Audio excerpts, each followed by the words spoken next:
రీసెంట్గా ఒక సహోదరిది పేరు హైలైట్ అయింది ఇండియా అంతా.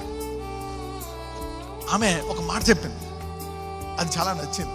ఆమె ఒక ఫోటో పెట్టుకుందంట ఎదురుగుండా. వరల్డ్ కప్లో తీసేస్తే ఫోటో పెట్టుకొని, ఇన్ జీసస్ నేమ్ నేను వరల్డ్ కప్ ఆడుతున్నా, నేను ఆడుతున్నా. 6 నెలలు ప్రతిరోజు ఎక్కడో బుక్లో చదివిందండి, ఏదో దైవజనుల బుక్లో ఎక్కడో చూసి ఉంటుంది, ఇలా ఒక పిక్చర్ పెట్టుకొని క్లెయిమ్ చేయాలి.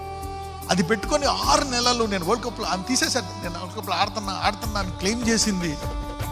పోయి వరల్డ్ కప్కి అసలు ఆమె కారణం అనే రీతిలో ఆడింది. 122 ఆడటమే కాదు, ప్రపంచంలో మంచి పేరు తెచ్చుకుంది. ఆమెనంట ఆస్ట్రేలియా వాళ్ళు కూడా పొగిడారంట. Look at this girls faith, but she has glorified God in this nation. అవునా కదా? ఫస్ట్ మాట ఏమంది? I thank Jesus, amen, I bless her soul.